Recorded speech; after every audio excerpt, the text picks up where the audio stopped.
Estudios y enseñanzas de la Biblia, en esta ocasión, en esta última tanda, basándonos en la vida de un personaje muy conocido, el apóstol Pedro.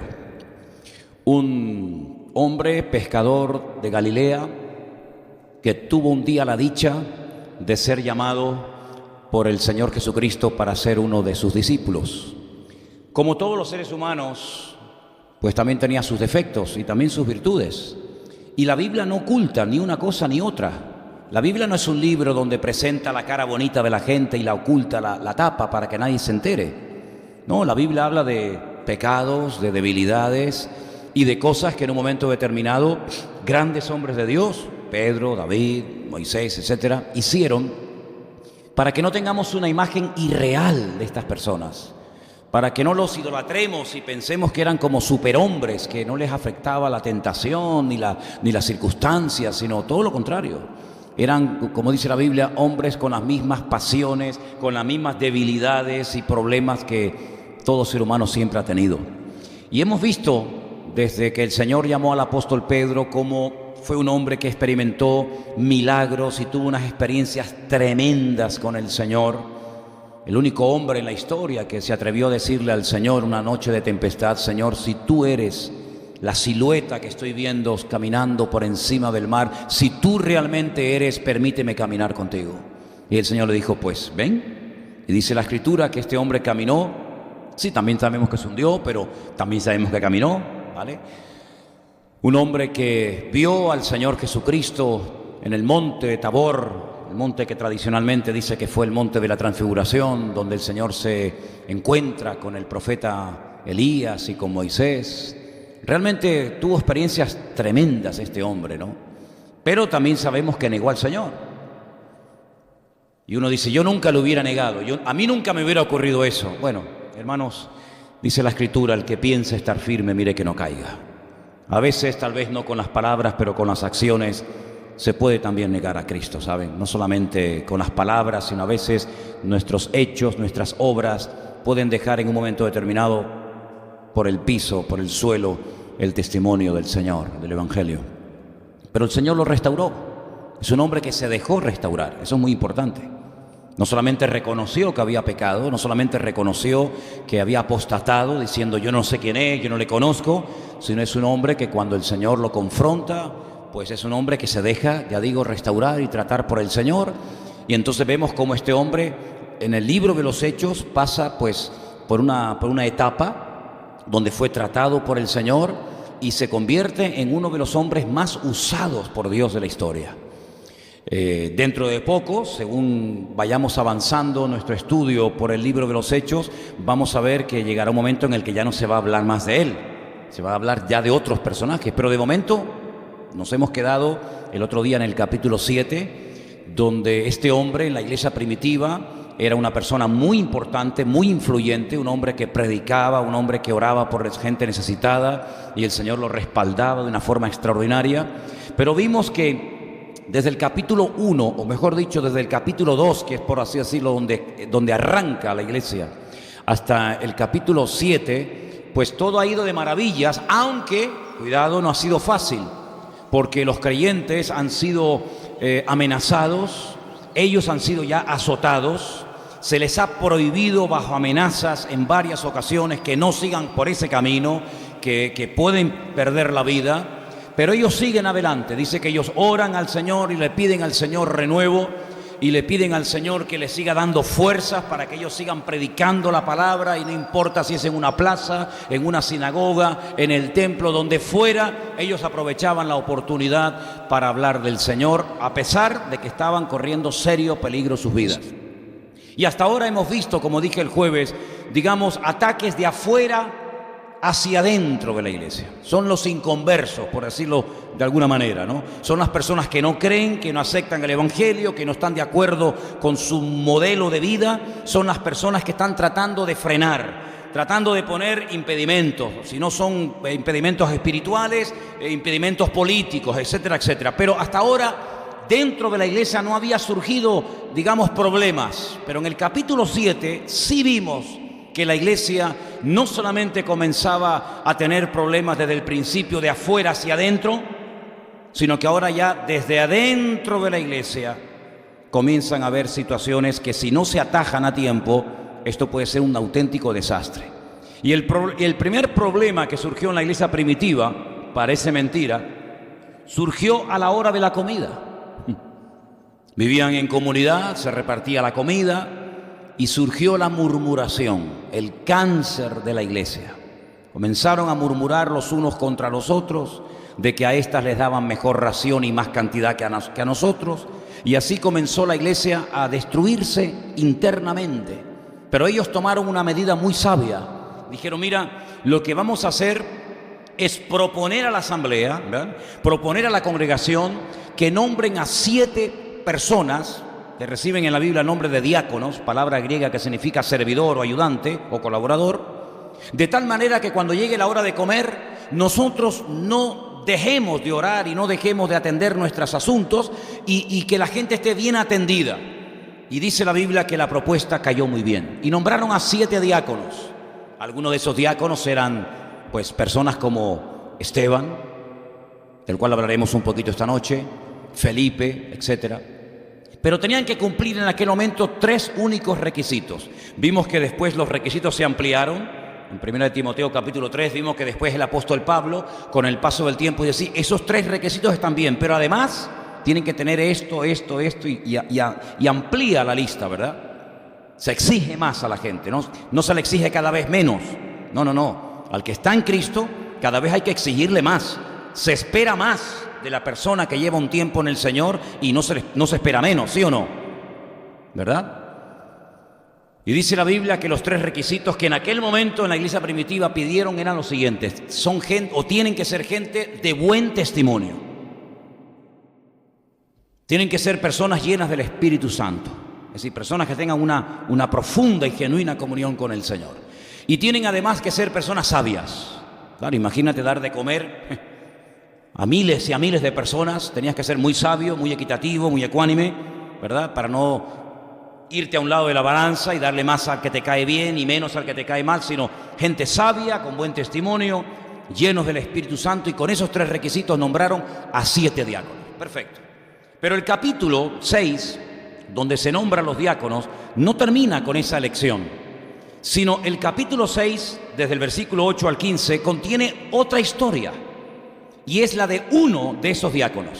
Se nombraron a 7, uno de esos diáconos se llamó Esteban. Y a ese Esteban, que dice que era un hombre lleno de fe, lleno del Espíritu Santo, lleno de gracia, lleno de poder, todo lo que dice Esteban es que estaba lleno del Señor. No era un hombre que vivía una vida superficial, una vida, ¿verdad?, cómoda, sino una persona consagrada, comprometida, ¿verdad?, como tiene que ser. A este hombre lo arrestan. Este hombre no solamente es un diácono que colabora y ayuda en la iglesia, sino es una persona que ora por la gente y el Señor lo respalda. Es una persona que gana almas, es una persona que es un tremendo instrumento en las manos del Señor. Y a este hombre terminan arrestándolo. Y cuando lo arrestan, lo llevan ante las autoridades religiosas de la época. Allí estaban los sumos sacerdotes que habían ya conocido al Señor Jesucristo, Anás y Caifás. Y entonces comienzan a interrogarlo. Y él lanza un mensaje que yo pedí el jueves, no sé si lo han hecho. Yo pedí el jueves que lo leyeran. Yo lo leí hoy. Yo esta mañana me vine aquí tranquilo y leí el mensaje, la defensa que presenta Esteban. Es impresionante. Yo no sé si ustedes se han percatado el resumen que este hombre da de toda la trayectoria del Antiguo Testamento hasta llegar a Cristo, y cómo los confronta y les dice aquello de: dígame, ¿a qué profeta no han perseguido ustedes? Porque habéis perseguido a todos los profetas y no habéis obedecido ni a Moisés, ni a Jeremías, a nadie, y incluso al Mesías lo habéis crucificado y lo habéis desechado, duros de servir, incircuncisos de corazón. Y bueno, tiene unos adjetivos allí tremendos. Y dice en la Biblia que mientras le oían predicar, dice que la cara de Esteban era como la de un ángel. Tremendo, ¿no? Y al final de nada sirvió el tremendo mensaje y la enseñanza que dio, porque al final lo sacan de la ciudad y lo matan a pedradas. Lo apedrean, hermanos, se lo quitan del medio. Y allí estaba como testigo de aquel crimen horrendo e injusto, un personaje del cual comenzará en breve la Biblia a hablar muchísimo, muchísimo de él, Saulo de Tarso, fariseo de fariseos, en cuanto a la ley irreprensible, escribía él en una carta, ¿verdad? Un hombre que fue criado a los pies de Gamaliel, el nieto de aquel famoso rabino Hillel, que tanto marcó la historia y la sigue marcando hasta el día de hoy del pueblo de Israel, ¿verdad?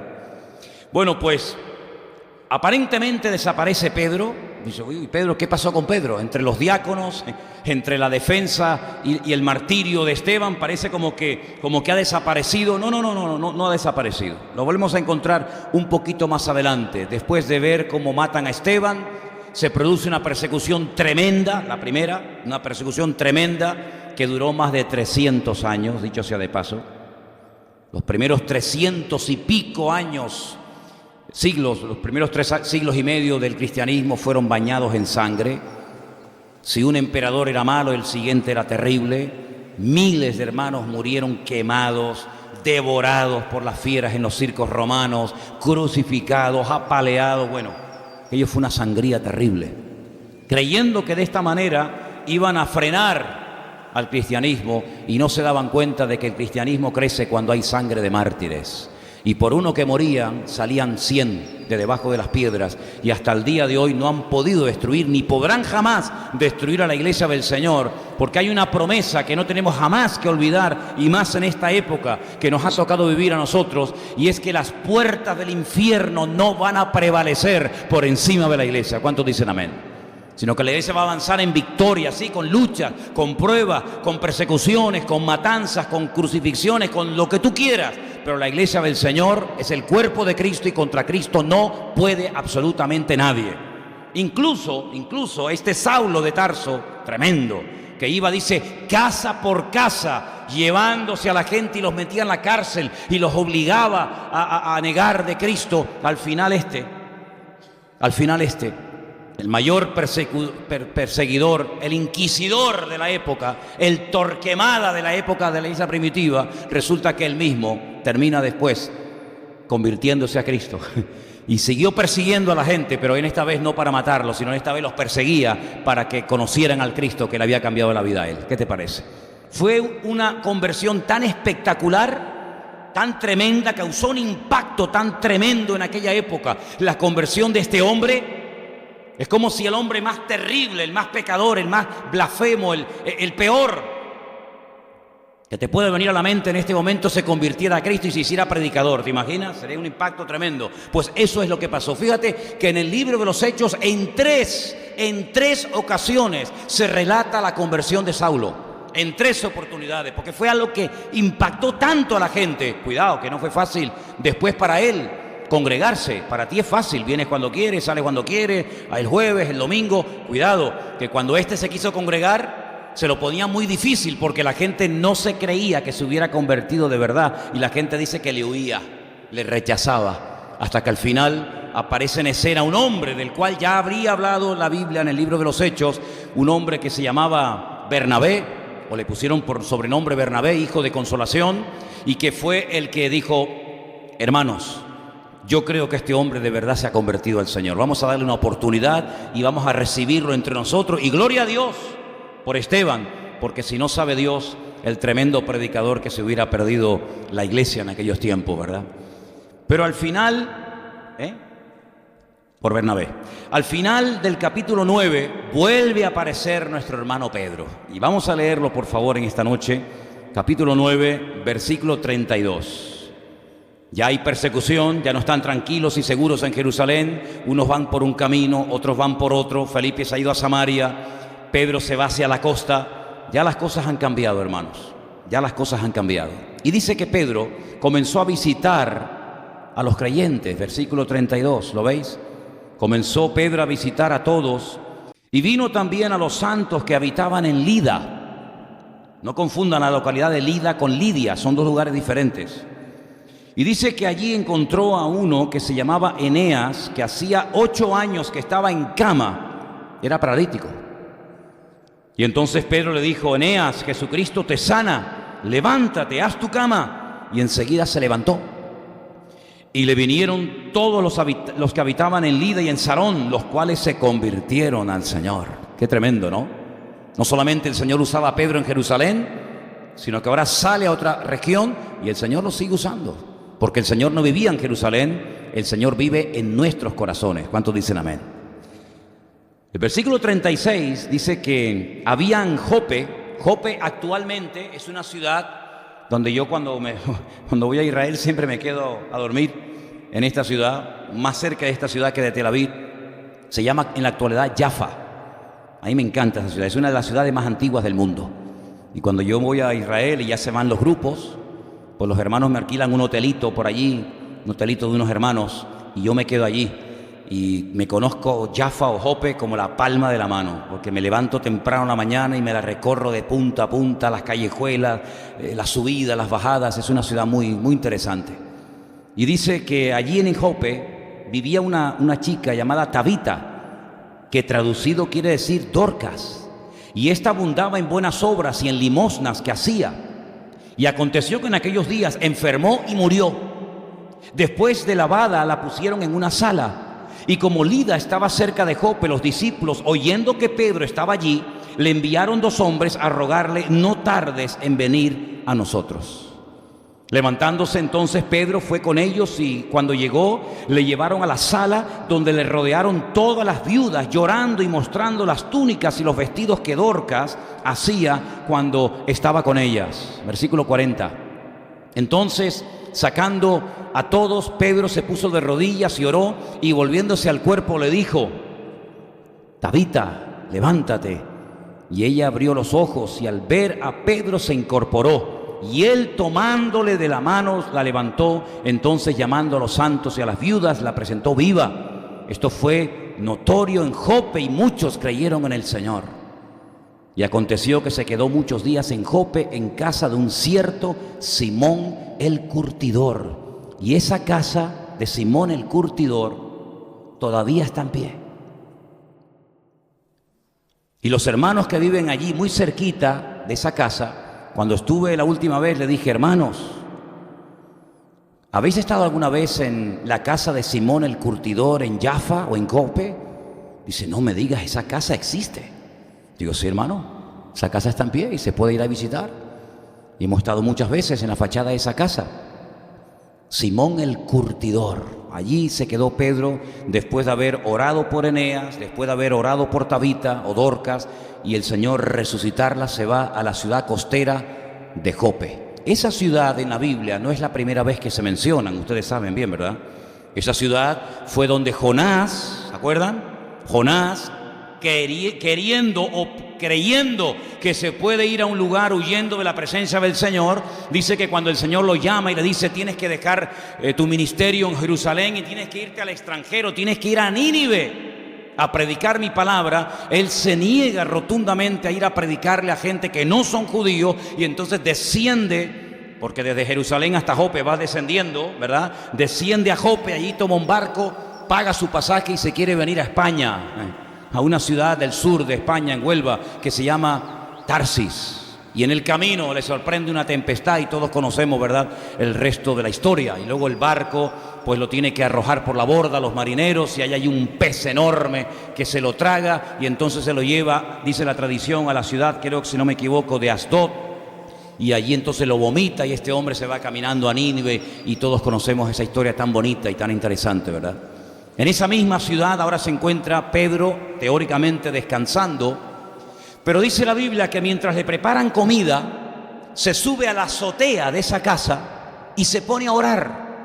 Y me llamó la atención, mientras yo leía esta mañana esta porción en Hechos capítulo 10, que subió a la azotea a la misma hora que en el libro de los Hechos, capítulos anteriores, dice que él se fue al templo a orar con Pedro y Juan. Y cuando estaba entrando al templo por la puerta llamada La Hermosa, hay un paralítico que extiende la mano pidiéndoles dinero, y él le dice aquello de: no tengo ni plata ni oro, ¿os acordáis? Pero lo que tengo te doy, en el nombre de Jesucristo, levántate y camina. Y comprobé la hora y era exactamente la misma. las 3 de la tarde, es decir, bíblicamente la hora novena. Claro, porque los judíos tenían ya desde aquella época la costumbre, y la siguen manteniendo, de orar 3 veces al día. Temprano a la mañana, a las 7 de la mañana, la oración de Shaharit, la oración de las 3 de la tarde, la oración de la Minjá, y la última oración de la noche, cuando ya cae el sol. Terminan el día orando la oración de Arbit. 3 veces oraba Daniel, ¿no hay una canción de niños que decía eso? 3 veces oraba el profeta Daniel. Exactamente igual Pedro hacía. A las 3 de la tarde me están preparando la comida, me subo a la azotea y me pongo a orar. Y dice que mientras oraba tuvo una visión. Él no subió para tener una visión, él subió para orar, pero mientras oraba el Señor le muestra una visión. Y en esa visión dice que él ve un lienzo, como un pergamino enorme, gigantesco, que desciende del cielo. Y en ese pergamino, en ese lienzo gigante, él ve todo tipo de animales. Ahora, para usted o para mí, hoy en día todos los animales entran dentro del mismo paquete, son animales y nada más. Podemos dividirlos en reptiles, en mamíferos, ¿verdad? Pero en aquellos tiempos los animales se dividían en limpios e inmundos. Los que se pueden comer y los que no se pueden comer. Y la Biblia nos habla de las características de qué tipo de mamíferos se podían comer, cómo tenían que ser, y qué tipo de aves se podían comer, y qué tipo de aves no se podían comer, qué tipo de peces se podían pescar y comer, y qué tipo de peces no se podían comer. Pedro lo sabía perfectamente porque él era judío, él conocía de memoria los animales que estaba bíblicamente permitido comer en aquel tiempo, y qué animales ni tocarlos. Y como él tiene un hambre tremenda, el Señor en ese lienzo le muestra todo tipo de animales, limpios e impuros. Es decir, los que se pueden y los que no se pueden comer. Y le dice el Señor, si tienes tanta hambre, es una visión, esto es una visión. Dice, levántate, mata y come. Y Pedro argumenta con el Señor. Es impresionante cómo una persona puede discutir con Dios. ¿Te ha pasado a ti eso alguna vez? ¿Has discutido alguna vez tú con Dios? Yo conozco gente que se lleva mal con Dios y están hasta enfadados con Dios. Increíble, ¿no? Qué ignorante. La ignorancia supina en el ser humano, ¿verdad?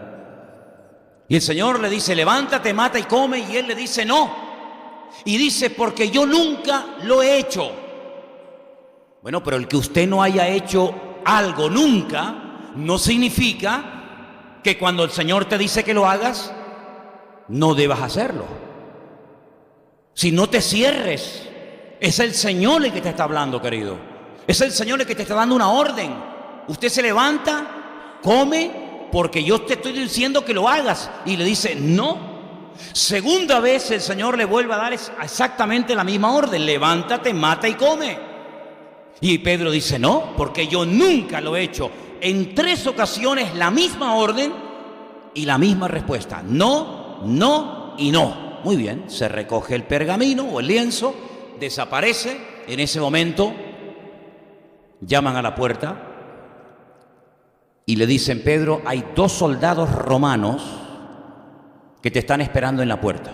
Eso es como si usted está de repente en casa orando tranquilo y su mujer le dice, Juanito, ¿qué pasó? ¿Ya está la comida? Y dice, no, espérate, déjate de comida.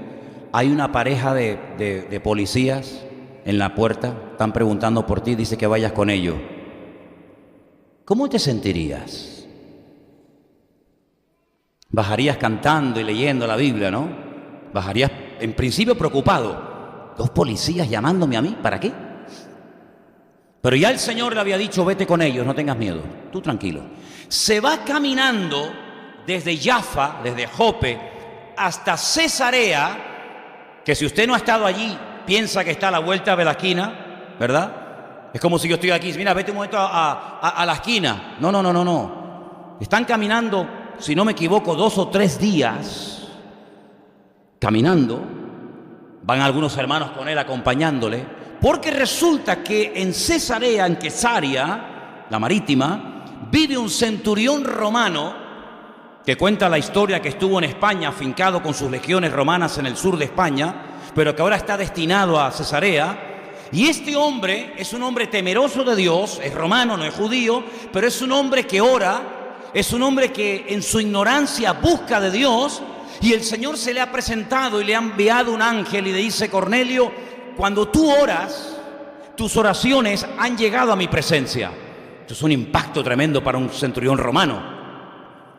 Las limosnas, los donativos, las ofrendas que has dado al pueblo, yo las he visto. No ha caído desapercibida la labor que estás haciendo, pero te hace falta algo, querido. Tienes que llamar a un tal Simón Pedro, que está en Jope, en la casa de un tal Simón el curtidor, para que venga y te predique la palabra. Y Cornelio es más obediente que Pedro, porque Pedro le dijo no, no y no al Señor. Pero basta que el Señor al centurión romano llamado Cornelio le diera una orden para decir: ahora mismo, Señor. Es increíble, ¿eh? A veces son más obedientes los que nos pensamos que son menos cristianos que nosotros. Y allí manda él a sus soldados y le dicen: búsquenme a este hombre y tráiganmelo. Cuando después de 3 días llega Pedro a la casa de Cornelio, se encuentra que la casa de Cornelio está abarrotada de gente.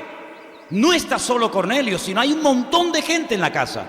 Y claro, Cornelio sale, se inclina, le besa la mano y le dice: Pedro, para. Tranquilo.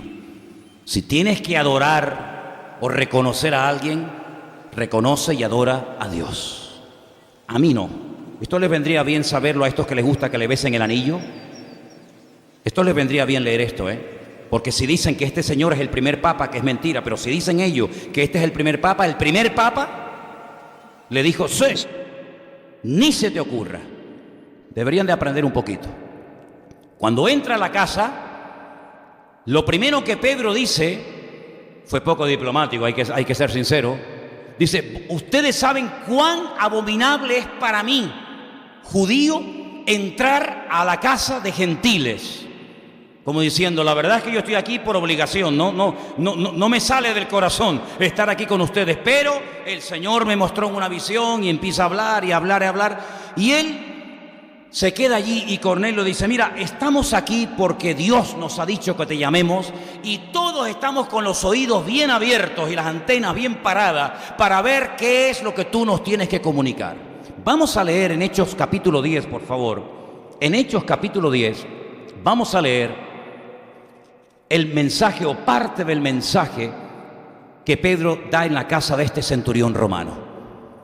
Para mí fue una gran bendición, he ido ya unas cuantas veces, pero la primera vez que tuve la oportunidad de entrar a las ruinas, que están en muy buen estado, dicho sea de paso, de la ciudad de Cesarea, de la época bíblica, y yo dije: Señor, en estas calles estuvo Cornelio, Pablo estuvo preso, aquí vivía Felipe con sus hijas, que eran 4 chicas que profetizaban, aquí estuvo Pedro. La verdad es que me impactó muchísimo, ¿no? Y dice en el versículo 25: cuando Pedro entró, salió Cornelio a recibirle y postrándose a sus pies adoró. Mas Pedro le levantó y le dijo: levántate, pues yo mismo también soy hombre. Y hablando con él, entró y halló a muchos que se habían reunido. Y les dijo: vosotros sabéis cuán abominable es para un varón judío juntarse o acercarse a un extranjero, pero a mí me ha mostrado Dios que a ningún hombre llame común o inmundo. Ahora comienza a entender la visión que tuvo en la azotea en Jope. Ahora comienza a entender. Ahora se le abren los ojos. Por lo cual, al ser llamado, vine sin replicar. Así que pregunto: ¿por qué causa me habéis hecho venir? Verso 30. Entonces Cornelio dijo: hace 4 días que a esta hora yo estaba en ayunas, y a la hora novena, oye, la misma hora que Pedro estaba orando. La hora novena son las 3 de la tarde en nuestro reloj. Uno orando allí y otro orando por allá, pero Dios mirando a los dos. Qué bonito, ¿no? Yo estaba en ayunas a la hora novena, mientras oraba en mi casa vi que se puso delante de mí un varón con vestido resplandeciente y me dijo: Cornelio, tu oración ha sido oída, tus limosnas han sido recordadas delante de Dios. Envía pues a Jope y haz venir a Simón, el que tiene por sobrenombre Pedro, el cual mora en la casa de Simón, él un curtidor junto al mar, y cuando llegue él te hablará. Así que luego envié por ti y tú has hecho bien en venir. Ahora pues todos nosotros estamos aquí en la presencia de Dios para oír todo lo que Dios te ha mandado. ¿Cuántos dicen amén? ¿Ustedes están aquí esta tarde para oír todo lo que Dios me ha mandado?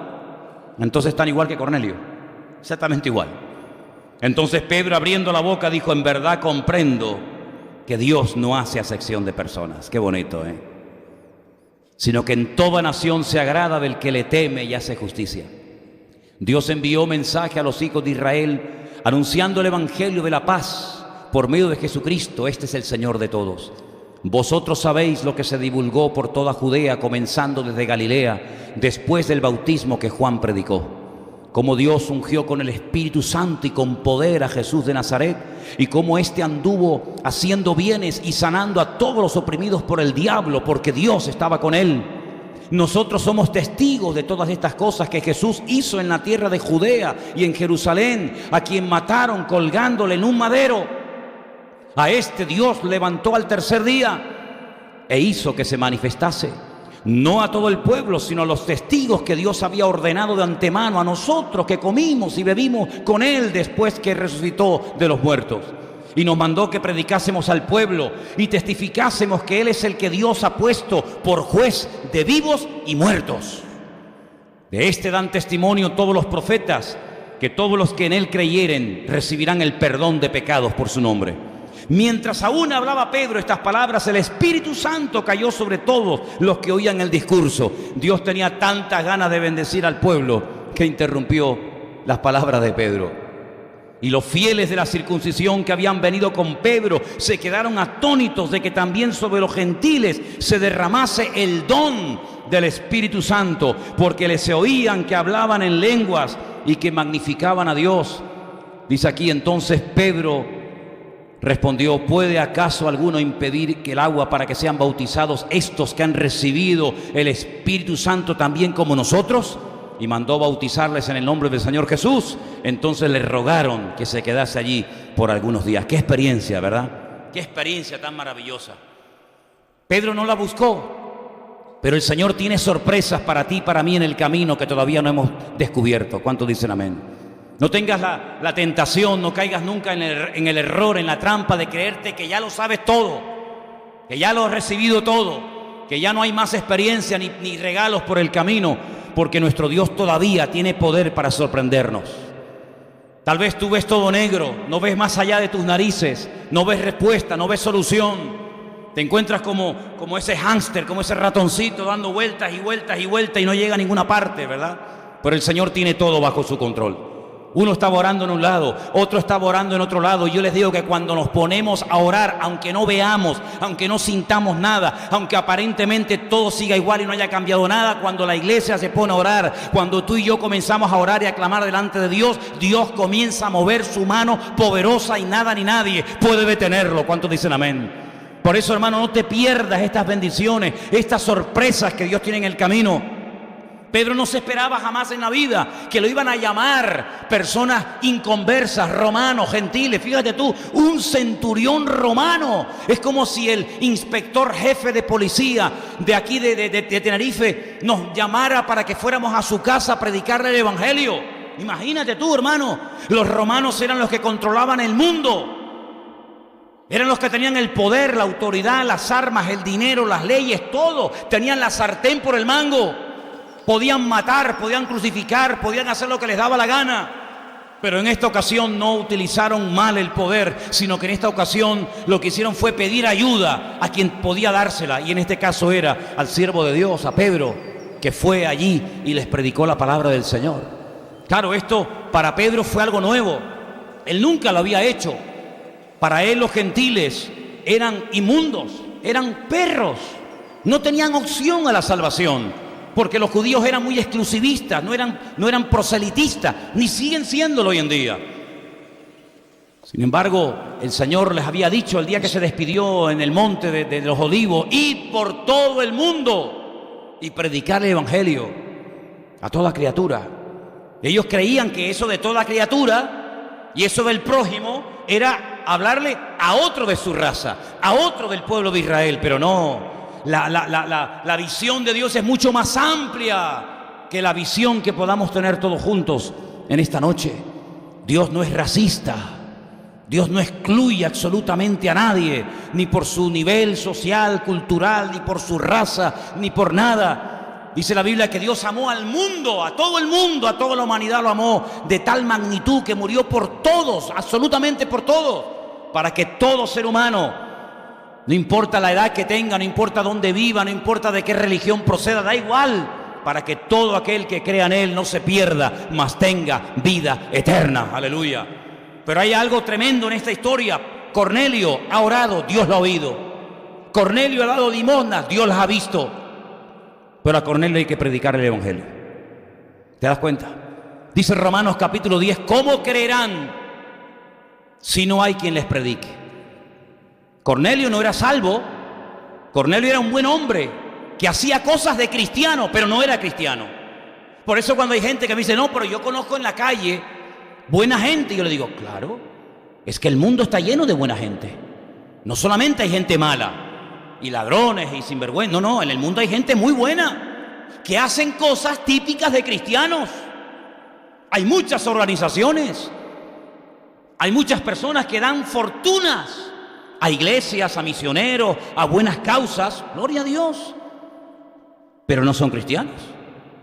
Y la Biblia dice que por obras nadie se va a salvar. Ahora están crucificando a este pobre hombre, el dueño de, ¿cómo es? Amancio Ortega, ¿no? Es que este país es increíble, es increíble España. Un hombre que ha dado millones a la sanidad pública. Aparatos que valen una fortuna y está dando una cantidad enorme de dinero a la sanidad para que se renueven los hospitales, para que se renueve el material quirúrgico, etc. Y lo están criticando y lo están cuestionando, pero si no diera ni un céntimo, lo criticarían por tacaño. Y ahora lo critican por ser generoso. Esto es como decir, bueno, ¿qué hago? ¿Me monto en el burro o voy caminando? Porque si me monto en el burro soy un abusador. Y si voy caminando teniendo un burro, soy un tonto. Entonces, ¿qué hago? ¿Me monto, lo suelto, lo vendo o lo compro? ¿Qué hago? Es increíble, ¿verdad? Así es este país, que ni come ni deja comer. Todo lo critica, todo lo cuestiona, el país de la envidia, el país de los celos, ¿verdad? Esa es una de las características nacionales de este país. Tremendo, ¿verdad? Increíble. Y ese espíritu, como no lo acortemos, hasta en los cristianos puede encontrar en algún momento determinado lugar, ¿verdad? Cuando vemos a un hombre que se compra una casa, ¿de dónde habrá sacado el dinero? No está en cosas, no, trabajando no se gana dinero, habrá estado en droga. Oye, es increíble, hermano, increíble, ¿verdad? Entonces Pedro tenía que ser liberado de un espíritu religioso. Y ese espíritu de religiosidad, yo quiero detenerme, si me permiten, unos minutos en esta tarde, porque es un espíritu que está en mucha gente, incluso en muchos que se llaman cristianos evangélicos. El espíritu de religiosidad, una de las características que tiene es que te sientes superior a los demás y menosprecian a los que no son como tú. Cuando vas a una iglesia de visita y ves que cantan de una forma diferente, o a lo mejor no tocan las palmas, o no levantan las manos, o no hacen lo que tú estás acostumbrado a ver en tu país, en tu iglesia, en tu denominación o en tu ambiente donde estás criado, automáticamente se despierta el espíritu de religiosidad y comienzas a decir, mira, estos hermanitos están muertos, no tienen la alabanza que tenemos en mi país. Mi país cuando alabamos, eso es, vamos, los demonios salen corriendo. Los ángeles vienen de visita a nuestros cultos, tenemos una alabanza, hermano. Cuando oyen predicar a otro pastor, dice, ay, en mi país sí que se predica fuerte el Espíritu Santo, esta gente está muerta. Y una vez yo le dije a una persona, digo, mire, si en su país tienen la mejor alabanza, los mejores predicadores, los mejores músicos, ¿para qué se vino para acá? Porque si yo en mi país tuviera la mejor alabanza, los mejores predicadores, el mayor avivamiento, el mayor mover del Espíritu Santo, yo no me voy de mi país ni a palos. ¿Para qué? Si ya tengo todo lo que está orando durante años. El espíritu religioso nos hace sentir superiores a los demás, menospreciando al que no alaba, al que no canta y al que no hace las cosas como nosotros. El espíritu religioso llena la mente de la gente de prejuicios. Mira cómo va vestida esa.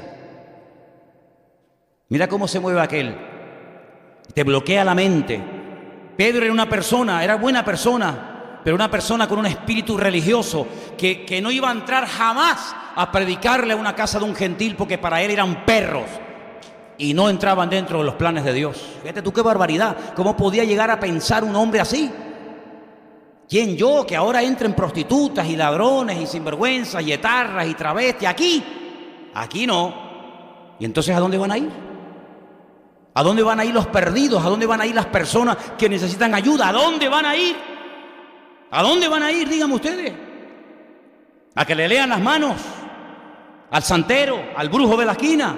Tendrán que venir a los pies de Cristo. ¿Y dónde se predica de Cristo? Pues creo yo que en las iglesias. Y hay de nosotros si no sabemos recibir a los que vienen pidiendo ayuda o buscando el evangelio del Señor. Porque entonces, ¿para qué nos llamamos iglesia? Pongamos club, pongamos asociación, pero una iglesia, el deseo de una iglesia, el deseo de unos hijos de Dios, tiene que ser que las almas se conviertan a Cristo. Y quiero recordarles a todos ustedes, y me lo recuerda a mí mismo, que cuando vinimos por primera vez a la iglesia, no vinimos tan educaditos y tan bien vestidos y tan bien perfumados como venimos hoy en día nosotros, sino que yo me acuerdo perfectamente en la condición en la que yo entré por primera vez en mi vida a una iglesia. El salvaje entró por la puerta de la iglesia. Pero el Señor tiene misericordia de nosotros. Y el Señor tiene paciencia con nosotros. Y nos fue cambiando, y nos sigue cambiando día a día, amén, hermanos. ¿Cómo se puede llegar a una casa en la que te han invitado, hermano? ¿Cómo se puede llegar a una sala que estaba abarrotada de gente con una ilusión, con una expectativa tremenda? Porque viene un gran predicador, un hombre que conoció personalmente a Cristo, un hombre que cuentan que caminó por encima de las aguas. Oye, cuando oigamos a ese hombre tendrá que ser una bendición tremenda. Un hombre que nos va a explicar cómo resucitó Lázaro, porque él estaba allí.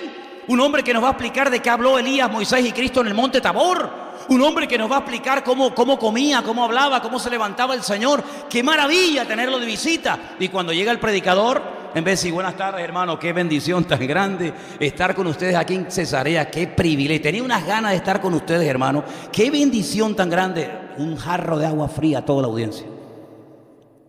Hermanos, ustedes saben que yo soy judío y a mí con perros no me gusta estar. Y para mí es muy abominable y muy incómodo estar aquí en esta iglesia en esta tarde, pero no me queda más remedio. No, Pedro, córtate un poco, viejo.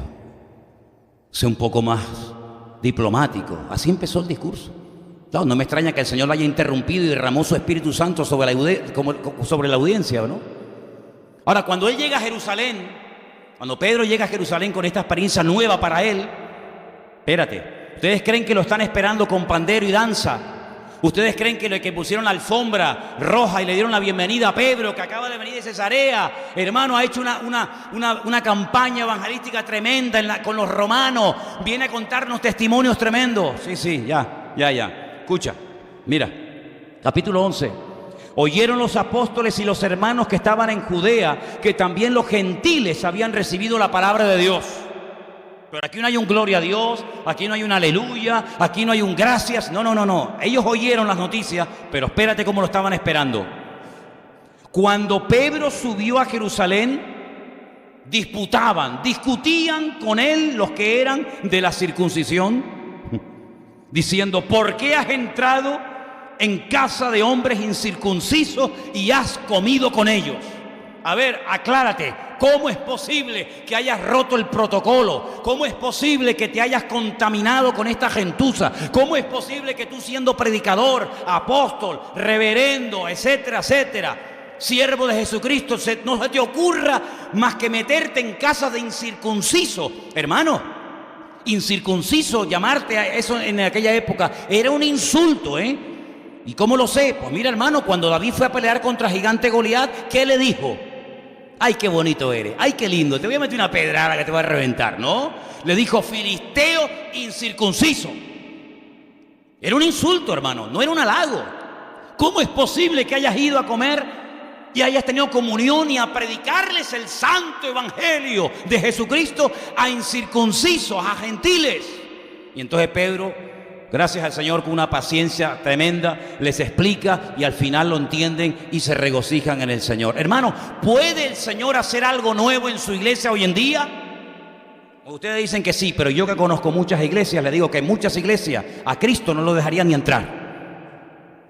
Porque tienen todo ya tan estructurado y todo tan organizado que en cuanto le muevas una silla de sitio, se arma la tercera guerra mundial. Porque algunos no se enteran o no se quieren enterar, y si lo saben se hacen los locos, de que la cabeza de la iglesia no somos nosotros. La cabeza de la iglesia se llama Jesucristo. Y el que tiene que gobernar y dirigir la iglesia no es usted ni yo, es el Señor, que para eso murió por ella. Y dice que Él dio su vida por la iglesia y Él la quiere sustentar y la quiere cuidar. Pero el problema es que muchas veces los miembros de su iglesia, los miembros de su cuerpo, no le dejan al Señor hacer algo diferente por el espíritu religioso que bloquea, impide el fluir del Espíritu de Dios. Y hay mucha gente que sí, son buena gente, pero no quieren cambiar porque el espíritu religioso les hace tener una falsa seguridad en lo que hacen, en lo que son, en su religión, en lo que hicieron, en no sé qué. Y el espíritu de religioso no tiene que tener cabida alguna en la vida de la iglesia del Señor hoy en día. ¿Cuántos dicen amén? Yo no quiero ser religioso. Una cosa es ser religioso, otra cosa es ser místico y otra cosa es ser espiritual, como dice la Biblia. ¿Cuántos dicen amén? Son tres cosas diferentes. Hay gente que es religiosa, hay gente que es mística y hay gente que es espiritual. Y la Biblia dice que tenemos que ser gente espiritual, es decir, guiados por el Espíritu. ¿Y qué dice la Biblia en cuanto a este tema? Bueno, que el que ha nacido de nuevo es como el viento, que no sabe de dónde viene ni a dónde va. Dice, así debe ser todo aquel que ha nacido del Señor. ¿Cuántos dicen amén? Entonces yo le digo como pastor de esta iglesia hoy al Señor de esta iglesia: Señor, haz aquí lo que quieras, cuando quieras y como quieras. ¿Cuántos dicen amén? Y si el espíritu religioso te impide romper la compostura, pues lo que tienes que hacer es decirle: Señor, quítame toda religiosidad de mi vida y hazme libre. Porque quiero terminar diciendo esto: el religioso es un amargado, porque no sabe lo que es vivir en libertad. Sabe lo que son las normas, y normas, y normas, y normas, y normas, y esto no se hace, y esto no se hace, y la Santa Cena no, de pie, sentado no puede ser, ¿no? ¿Por qué? No. La Santa Cena hay que hacerla de pie, porque sentado se pierde la santidad. Otro dice, no, de pie, no, hay que hacerla sentado, con la cara hacia abajo, los ojos medio cerrados, uno abierto, uno cerrado, porque esa es la postura indicada. Dale. Pan, no, ese pan no, tiene que ser pan sin levadura. Otro dice, no, da igual, si lo importante es recordar al Señor. Vino, no, una copa, no. Hay iglesias que se han dividido. Cuando se dijo en la congregación, hermano, mire, cuando empezamos la iglesia éramos 4 gatos, y con una copa llegaba, pero es que hoy en día ya somos 500, y con una copa para 500 vamos a tardar 3 días en terminar esta cuestión. No, una copa, porque mi abuelo tomó una copa, mi bisabuelo tomó una copa, además la copa la tienen detrás de una vitrina y no le encienden una vela y unas flores a la copa de milagro. Hermanos, por favor, Señor nos ha llamado a vivir no en libertinaje, a vivir en libertad. Si tenemos un día que levantar las manos, gloria a Dios. Y si el que está a su lado no las quiere levantar, no lo critique, no lo cuestione, porque es su hermano en Cristo. Y esto es como los hijos: hay unos que son de una manera y otros son de otra, y en la casa del Señor son bienvenidos todos los hijos de Dios, sean como sean. Cuando nos preguntan, ¿de qué denominación son ustedes? Y yo siempre le digo, dígalo usted. ¿Ustedes no saben de qué denominación son? Digo, es que a mí no me interesa ser de una denominación, caballero. A mí me salvó Cristo. Por mí murió Cristo en una cruz. Por mí no murió una denominación. Nosotros somos cristianos, hijos de Dios. Y si usted me quiere poner esta etiqueta, pues póngame la que usted quiera. Pero nosotros no adoramos instituciones, no nos sometemos, digamos, a instituciones humanas, sino nos sometemos al señorío y a la cobertura del Señor. Eso es nuestro estilo de vida. Y nuestro modelo, pues que no tenemos modelo, sino que decimos: Señor, en tu iglesia haz lo que tú quieras, cuando tú quieras. ¿Cuántos dicen amén? Esto no significa de que somos unos desordenados, de que aquí hacemos las cosas como nos dé la gana, no, sino todo decentemente y con orden. Y el orden lo va marcando paulatinamente el Señor Jesús. Nosotros oímos al Señor en su palabra, Él la confirma, hay un sentir generalizado y tiramos por el camino que nos va marcando el Señor. Y así nos movemos, y hasta el día de hoy la bendición de Dios ha estado con nosotros. ¿Cuántos lo dicen amén? Cierra tus ojos ahí donde estás, hermano. Vamos a orar. Ahí donde estás, dígale: Señor, muchas gracias. Gracias, Dios mío, de todo corazón. Porque veo que este hombre Pedro tuvo que aceptar que hay mucho más de lo que él creía en la vida. Y así tenemos que verlo también nosotros. Hay mucho más, hay más allá, Señor, de lo que nuestros ojos han visto hasta el día de hoy. Sorpréndenos, Señor. Atrévase, hermano, le pido, a decirle eso al Señor. Señor, sorpréndeme, Padre. Quítame la venda de los ojos, si tengo alguna venda. La rutina, la monotonía, el miedo, temor. Ayúdame, Señor. Ayúdame a descubrirte cada día, Señor, en las pequeñas y en las grandes cosas. Y que muchos Cornelios nos llamen para ir a predicarles la buena nueva del Evangelio. Y con buen agrado iremos a toda puerta que se abra para predicar la verdad de Cristo. Sí, Señor. Que en esta tarde tú puedas usarnos. Que en esta tarde tú puedas usar nuestra vida para que podamos ser gente útil en el reino de Dios.